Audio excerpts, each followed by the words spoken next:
ಇಷ್ಟೊಂದು ಕಠೋರ, ಇಷ್ಟು ಕ್ರೂರಿ ಆಗ್ಬೇಡ ಅಜಾಮುಖಿ. ಬಿಡು ಈ ಮಕ್ಕಳನ್ನ, ದಯೆ ತೋರಿಸಿ ಮಕ್ಕಳ ಮೇಲೆ ಅಜಾಮುಖಿ. ದಯೆ ಭಿಕ್ಷೆನ ನನ್ನ ಹತ್ರ ಕೇಳ್ಬೇಡಿ ಋಷಿಯತ್ರಿ. ನಿಮ್ ದಯಾಸಾಗರ ಬಾಲಶಿವನ ಕರ್ಸಿ ಇಲ್ಲಿಗೆ. ಒಂದು ಅವನ್ ಬರ್ಬೇಕು, ಇಲ್ಲ ಇವ್ರ ಪ್ರಾಣ ಹೋಗ್ಬೇಕು. ಯೋಚನೆ ಮಾಡಿ, ಇವ್ರು ಹೋಗ್ಬೇಕಾ ಅವನ್ ಬರ್ತಾನ?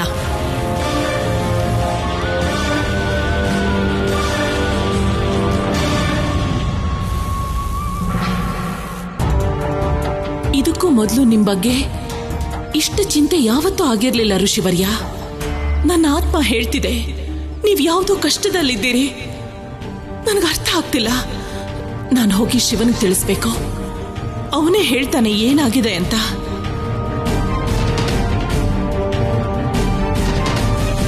ಏನಾಯ್ತು ಋಷಿಯತ್ರಿ? ಎಲ್ಲಿದ್ದಾನೆ ನಿಮ್ ಬಾಲ್ಶಿವ? ಹಾ, ಅವನಂತೂ ಜಗತ್ತನ್ನೇ ರಕ್ಷಣೆ ಮಾಡೋದಕ್ಕೆ ಕಾಯ್ತಿರ್ತಾನೆ. ಅದೇನೋ ಜಗತ್ತಿನ ರಕ್ಷಣೆ ಮಾಡೋದಕ್ಕೆ ವಿಷಪಾನ ಮಾಡಿದ್ನಂತೆ. ಈಗೆಲ್ ಹೋದ ನಿಮ್ ರಕ್ಷಕ? ಗೊತ್ತಾಯ್ತು ಗೊತ್ತಾಯ್ತು. ಪಾರ್ವತಿ ಮಾಯ ಆಗಿದ್ದಕ್ಕೆ ಅವನ ಶಕ್ತಿನೂ ಮಾಯ ಆಗೋಗಿದೆ. ಇನ್ನವನು ಇವ್ರ ರಕ್ಷಣೆಗೆ ಬರೋದಿಲ್ಲ. ಸಾಕು ನಿಲ್ಸು ಶಿವನ ಶಕ್ತಿ ಬಗ್ಗೆ ಮಾತಾಡೋದನ್ನ. ಶಿವನ ಶಕ್ತಿ ಬಗ್ಗೆ ನಿನಗೆ ಗೊತ್ತಿಲ್ಲ, ಶಿವನ ಮಹಿಮೆ ಬಗ್ಗೆನೂ ನಿನಗೆ ಗೊತ್ತಿಲ್ಲ, ಗೊತ್ತಾಗೋದು ಇಲ್ಲ.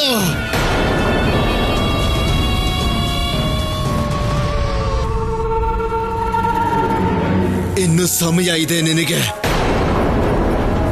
ನನ್ನ ಶಿವ ಇಲ್ಲಿಗೆ ಬಂದ ಮೇಲೆ ನಿನ್ನ ಪಾಪ ಮತ್ತೆ ಅನಾಚಾರದ ಜೊತೆಗೆ ನಿನ್ನ ಅಂತ್ಯನು ಖಂಡಿತ ಆಗೇ ಆಗುತ್ತೆ ಅಜಾಮುಖಿ. ನಿಮ್ ಅಂತ್ಯ ಕಣ್ಮುಂದೆ ಇದ್ರೂನು ನೀವಿಲ್ಲಿ ನನ್ನ ಅಂತ್ಯದ ಬಗ್ಗೆ ಮಾತಾಡ್ತಿದ್ದೀರಾ? ನಾನ್ ನಿನಗೆ ಅರ್ಥ ಮಾಡಿಸೋ ಪ್ರಯತ್ನ ಮಾಡ್ತಾ ಇದ್ದೀನಿ ಅಜಾಮುಖಿ. ಪಾಪ ಮತ್ತೆ ಅನಾಚಾರಕ್ಕೆ ಜಾಸ್ತಿ ಉಳಿಗಾಲ ಇರೋದಿಲ್ಲ, ತಿಳ್ಕೋ. ಒಂದು ಸಲ ಪಾಪ ಮತ್ತೆ ಅನಾಚಾರದ ಅಂತ್ಯ ಆದ್ರೆ ಅದರ ಜೊತೆಗೆ ಆ ಪಾಪ ಮತ್ತೆ ಅನಾಚಾರ ಮಾಡಿದವರು ಶಾಶ್ವತವಾಗಿ ನಾಶ ಆಗ್ತಾರೆ ಅಜಾಮುಖಿ. ಮತ್ತೆ ಬೇಗ ಕರೀರಿ ನಿಮ್ ಬಾಲಶಿವನ್ನ, ಬೇಗ ಕರೀರಿ. ಈ ಮಕ್ಳೆಲ್ಲ ಜೀವಂತವಾಗಿರ್ಬೇಕು ಅಂದ್ರೆ ಕರೀರಿ ಅವನನ್ನ.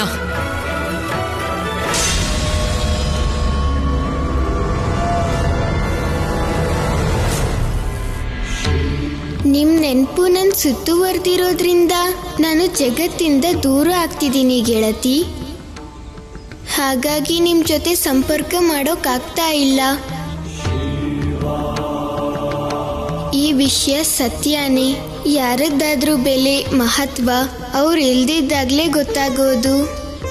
ನನಗೆ ನಿಮ್ಮ ಆ ರೌದ್ರ ರೂಪ ನೆನಪಾಗ್ತಾ ಇದೆ. ಯಾವುದು ಅಂದ್ರೆ ನಾವಿಬ್ರು ಭೇಟಿಯಾಗಿದ್ದಿನ.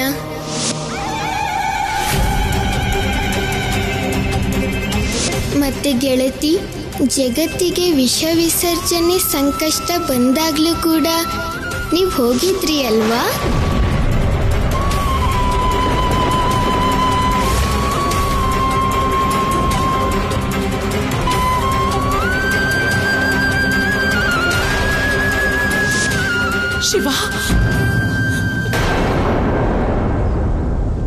ಶಿವ ನನಗೆ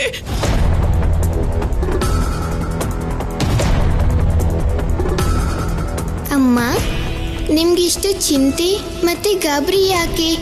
ಶಿವ, ನನಗ್ ತುಂಬಾ ಭಯ ಆಗ್ತಿದೆ. ನನಗನ್ನಿಸ್ತಾ ಇದೆ ನಿನ್ನ ಪಿತಾಶ್ರೀಗೆ ಯಾವುದೋ ದೊಡ್ಡ ಅಪಾಯ ಆಗಿದೆ ಅಂತ.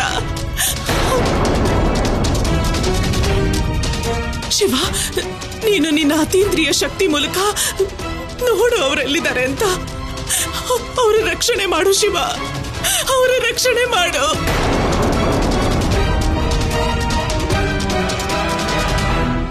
ಅಪ್ಪನ್ಗೆ ಕಷ್ಟ ಕೊಡ್ತಿರೋರು ಯಾರೇ ಆದ್ರೂ ಸರಿ ಅಮ್ಮ,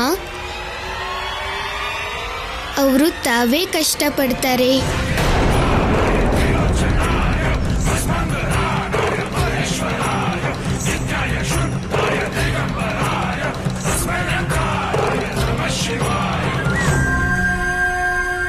ಆದ್ರೆ ನನಗೆ ಕಂಡುಹಿಡಿಯೋಕ್ಕಾಗ್ತಾ ಇಲ್ಲ ಅಮ್ಮ.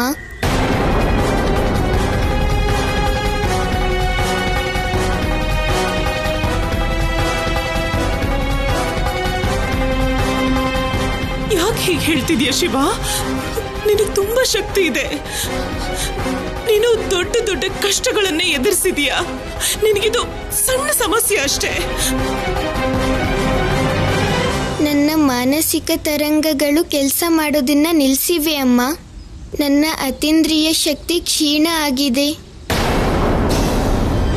ಅದರಿಂದ ಇಲ್ಲಿ ತನಕ ಎಷ್ಟೇ ಪ್ರಯತ್ನ ಮಾಡಿದ್ರೂ ಕೂಡ ಗೆಳತಿ ಪಾರ್ವತಿನ ಹುಡ್ಕೋಕಾಗ್ತಿಲ್ಲ. ಶಿವ, ದೇವಿ ಪಾರ್ವತಿ ಕಾಣದೆ ಇರೋದಕ್ಕೆ ಬೇರೆ ಕಾರಣನೂ ಇರಬಹುದು. ನೀನೊಂದ್ಸಲ ಪ್ರಯತ್ನ ಮಾಡು ಶಿವ. ಹಾಗೇನಾದ್ರೂ ಪಿತಾಶ್ರೀಗಾಗಿ ನಿನ್ನ ಮಾನಸಿಕ ತರಂಗ ಜಾಗೃತ ಆಗಬಹುದು. ನೀನಿದನ್ನ ಮಾಡಲೇಬೇಕು ಶಿವ. ನಿನ್ನ ತಂದೆಗೋಸ್ಕರ ಈ ಪುತ್ರ ಧರ್ಮ ನಿಭಾಯಿಸಲೇಬೇಕು ಶಿವ. ನಿಮ್ಮ ಆಜ್ಞೆ ಪಾಲಿಸ್ತೀನಿ ಅಮ್ಮ. ಪುತ್ರ ಧರ್ಮ ಪಾಲಿಸೋದಿಕ್ಕೆ ನಾನು ಪ್ರಯತ್ನ ಖಂಡಿತ ಮಾಡ್ತೀನಿ ಅಮ್ಮ.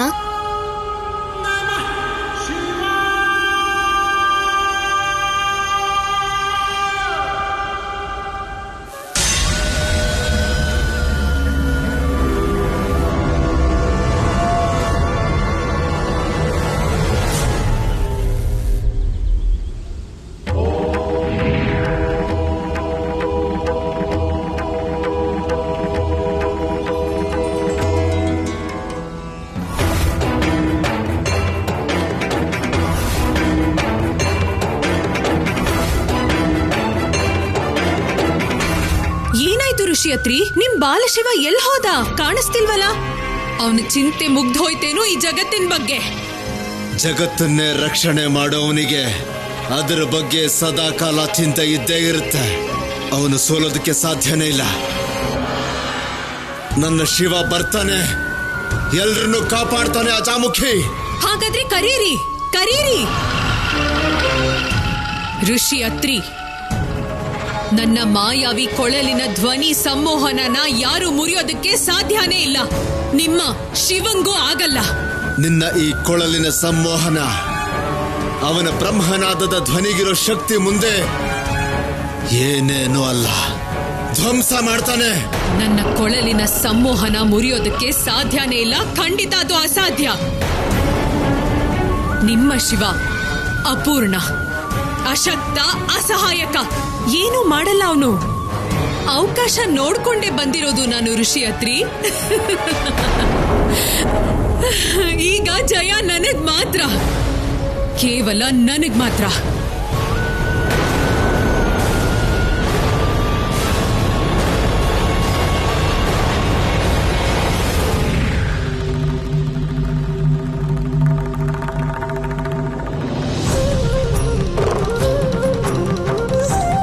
ಶಿವ, ಏನಾಯ್ತು? ಏನಾದ್ರೂ ಗೊತ್ತಾಯ್ತಾ?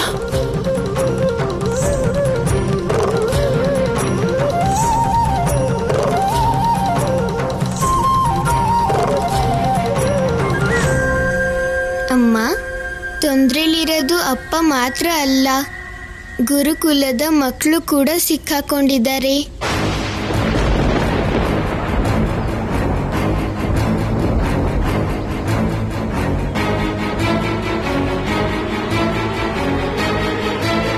ನಾನು ಹೋಗ್ಲೇಬೇಕು ಅಮ್ಮ.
ಶಿವ, ಏನ್ ಮಾಡ್ತಾ ಇದೀಯ ನೀನು? ಈ ಸಮಯ ಸಂಗೀತ ಕೇಳೋಂಥ ಸಮಯ ಅಲ್ಲ. ಹೀಗೆ ನೀನು ಡಮರುಗ ನುಡ್ಸೋದ್ರ ಅರ್ಥ ಏನು?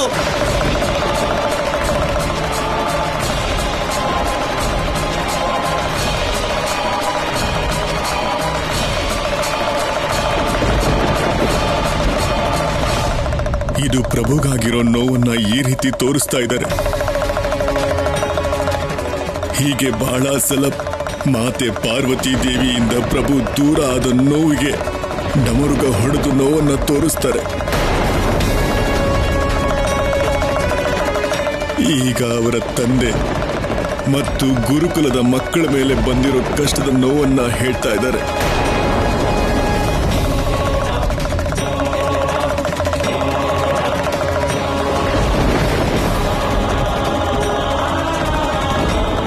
ಆದ್ರೆ ನೀವು ಚಿಂತೆ ಮಾಡಬೇಡಿ ದೇವಿ, ನೋಡ್ತೀರಿ ಪ್ರಭು ಆದಷ್ಟು ಬೇಗ ತಮ್ಮ ಶಕ್ತಿ ಚೇತನ ಎರಡನ್ನೂ ಒಂದು ಮಾಡಿ ತಮಗ್ ಬಂದಿರೋ ಸಂಕಷ್ಟನ ತೀರಿಸ್ಕೊಳ್ತಾರೆ.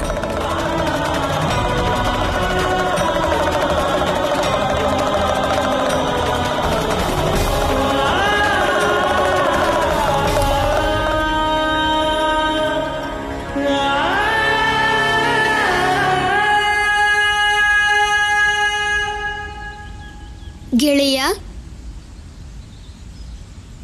ಈ ಸಲನೂ ನೀವೇ ನನ್ನನ್ನ ಅಪ್ಪನ ಹತ್ರ ಕರ್ಕೊಂಡು ಹೋಗ್ಬೇಕಾಗತ್ತೆ. ಖಂಡಿತ ಪ್ರಭು. ಆಶೀರ್ವಾದ ಮಾಡಿ ಅಮ್ಮ.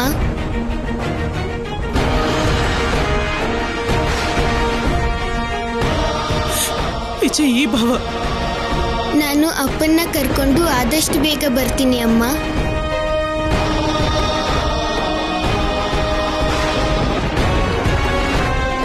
ಹೊರಡೋಣ ಗೆಳೆಯ.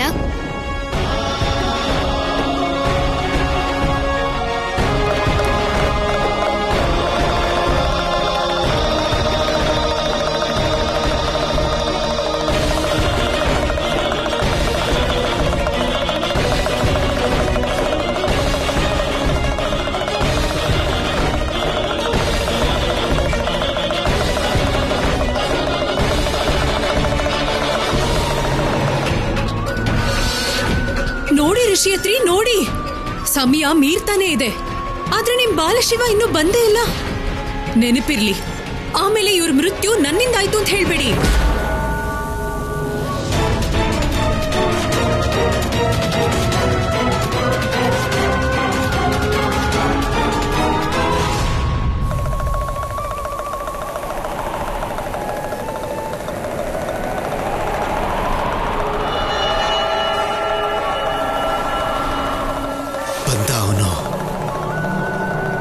ಶಿವ ಬಂದ. ಇದೇನಿದು ಕೋಲಾಹಲ?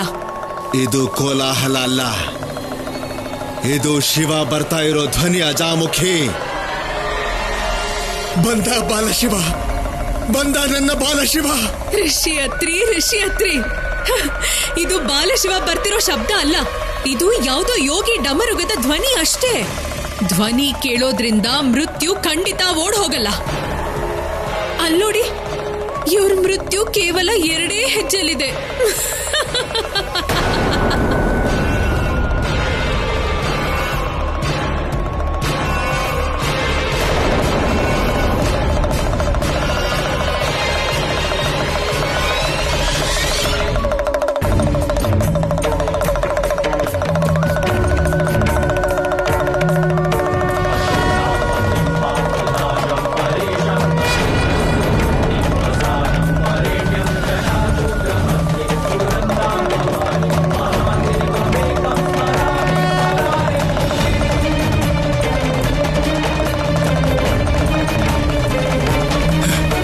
ನಾನು ಹೇಳಿದ್ದೆ ಅಲ್ವಾ, ಶಿವ ಬರ್ತಾನೆ, ನನ್ನ ಬಾಲಶಿವ ಬರ್ತಾನೆ, ಎಲ್ಲರನ್ನೂ ಕಾಪಾಡ್ತಾನೆ.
ಬಾಲಶಿವ, ಇವ್ರನ್ನೆಲ್ಲ ನನ್ನ ಮಾಯಾವಿ ಶಕ್ತಿಯಿಂದ ನೀನ್ ಕಾಪಾಡೋದಕ್ಕೆ ಸಾಧ್ಯನೇ ಇಲ್ಲ.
ಶಿವ, ಸಮಯಕ್ಕೆ ಸರಿಯಾಗಿ ಬಂದು ಈ ಮಕ್ಕಳನ್ನೆಲ್ಲ ಅಪಾಯದಿಂದ ಕಾಪಾಡಿ ನೀನು ನಿಜವಾಗ್ಲೂ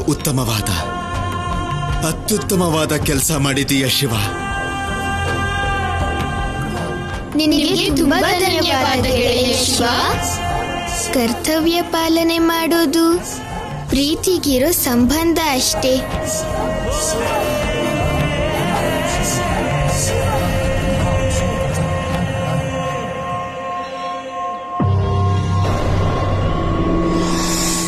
ನನಗನ್ಸುತ್ತೆ ಶಿವನಿಗೆ ಇನ್ನು ದೇವಿ ಪಾರ್ವತಿ ಅಂತರ್ಧಾನ ಆಗಿರೋ ನೋವಿನಿಂದ ಹೊರಗೆ ಬರೋಕ್ಕಾಗಿಲ್ಲ ಅಂತ.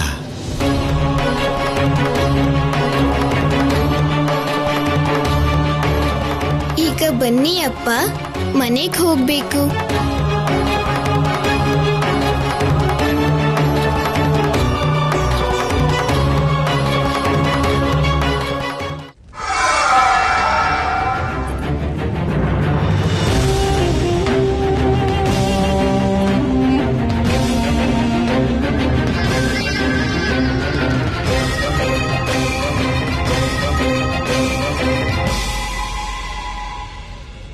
ಯಾರ್ ನಿನಗೆ ಈ ಸ್ಥಿತಿ ತಂದಿದ್ದು? ಯಾವ ಮೂರ್ಖತನದ ಫಲ ಇದು? ಇದು ನನ್ ಮೂರ್ಖತನದ ಫಲ ಅಲ್ಲ, ವಿಶ್ವಾಸ ತೋರಿಸಿರೋ ಫಲ ಇದು. ನೀನ್ ಯಾವಾಗ್ಲೂ ಅರ್ಥ ಇಲ್ದಿರೋ ಮಾತನ್ನ ಆಡ್ತಾ ಇರ್ತೀಯ. ನನ್ ವಿಶ್ವಾಸಕ್ಕೆ ಅರ್ಥ ಇಲ್ಲ ಅಂತ ಹೇಳ್ಬೇಡಿ. ಏನಾಯ್ತು ಹೇಳು. ಅಮ್ಮ, ನೀವೇ ಹೇಳಿದ್ರಲ್ಲ ಪಾರ್ವತಿ ಅಂತರ್ಧಾನ ಆದ್ರೆ ಬಾಲಶಿವ ಶಕ್ತಿಹೀನ ಆಗ್ತಾನೆ ಅಂತ. ಹಾ, ಹೇಳಿದ್ದೆ. ನೀವ್ ಅಂದ್ಕೊಂಡಿದ್ದೆಲ್ಲ ಕನಸು ಕನಸು. ಅಂದ್ರೆ ಬಾಲಶಿವ ನಿನ್ನ ಹೀಗೆ ಅಲ್ಲ, ಅವನ ತ್ರಿಶೂಲ. ಅವನ್ ತ್ರಿಶೂಲಕ್ಕೆ ಇಷ್ಟೊಂದು ಶಕ್ತಿ ಇರ್ಬೇಕಾದ್ರೆ ಆ ಬಾಲಶಿವಂಗೆ ಎಷ್ಟು ಶಕ್ತಿ ಇರ್ಬೋದು?